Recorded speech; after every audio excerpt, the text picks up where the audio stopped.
Doctor Rituraj, Raja Singh college Siwan, Jayaprakash विश्वविद्यालय के Jayaprakash university के अंतर्गत मैं सहायक प्राध्यापक हूँ।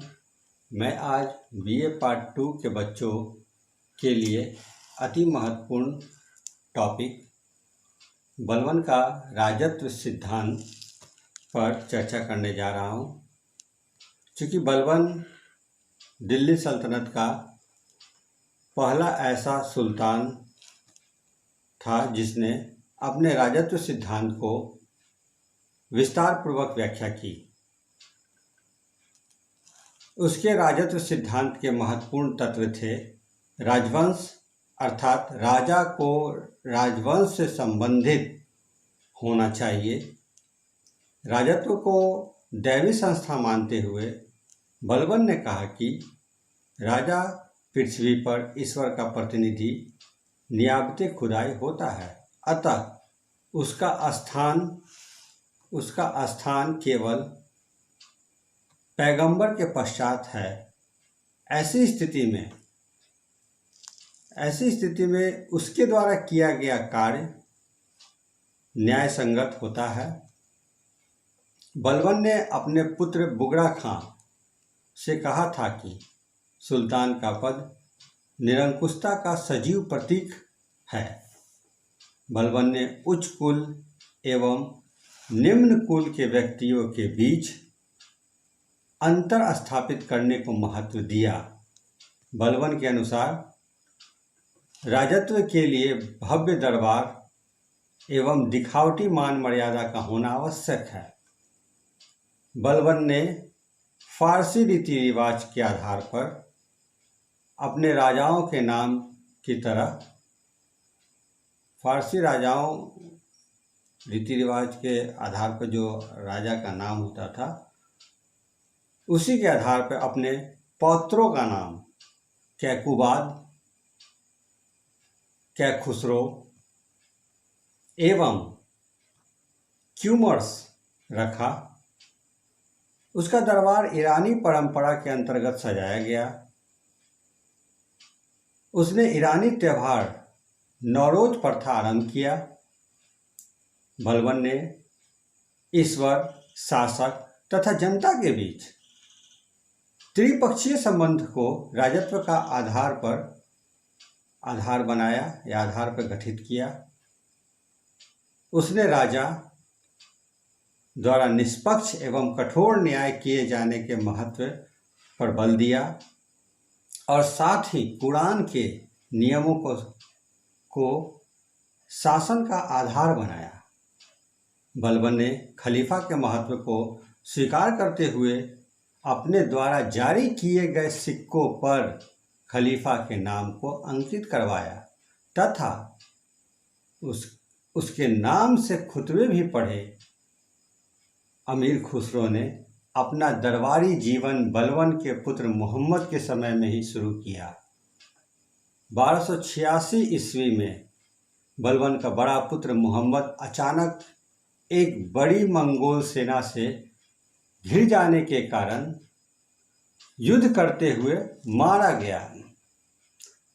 विख्यात कवि अमीर खुसरो, जिसका नाम तूतिए हिंद यानी भारत का तोता था, तथा अमीर हसन देहलवी ने अपना साहित्यिक जीवन शहजादा मोहम्मद के समय में शुरू किए थे। अपने प्रिय पुत्र मोहम्मद की मृत्यु के सदमे को न बर्दाश्त कर पाने के कारण 80 वर्ष की अवस्था में 1286 ईस्वी में बलबन की मृत्यु हो गई। मृत्यु पूर्व बलबन ने अपने दूसरे पुत्र बुगड़ा खां को अपना उत्तराधिकारी नियुक्त करने के आशय से बंगाल से वापस बुलाया, किंतु बिलासी बुगड़ा खां ने बंगाल के आराम पसंद एवं स्वतंत्र जीवन को अधिक पसंद किया और चुपके से बंगाल वापस चला गया। तदुपरांत बलबन ने अपने पौत्र मुहम्मद के पुत्र कैखुसरो को अपना उत्तराधिकारी चुना। बलबन शरीयत का कट्टर समर्थक था और वह दिन में 5 बार नमाज पढ़ता था। सुल्तान बनने के बाद उसने शराब तथा भोग विलास को पूर्णतः त्याग दिया। बलबन उलेमाओं का बहुत समर्थन करता था। उसने अपने राज दरबार में अनेक कलाकारों एवं साहित्यकारों को संरक्षण दिया।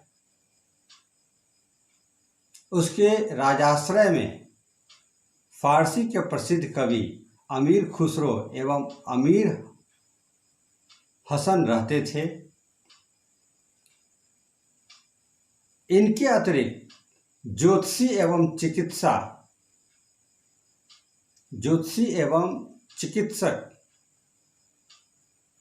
मौलाना हमीउद्दीन मुतरिज, मौलाना बदरुद्दीन एवं मौलाना हिसामुद्दीन भी उसके दरबार में रहते थे।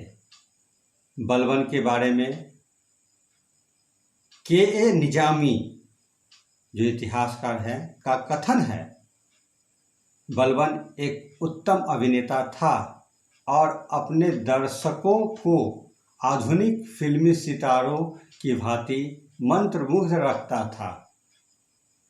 बलबन का कुछ कथन था,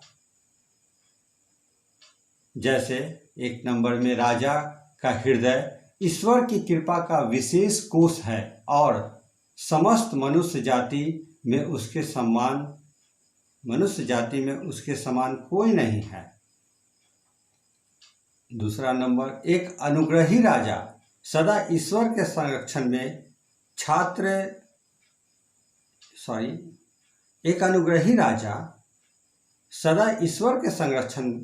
के छत्र में रहित रहता है, यानी उसमें लीन रहता है।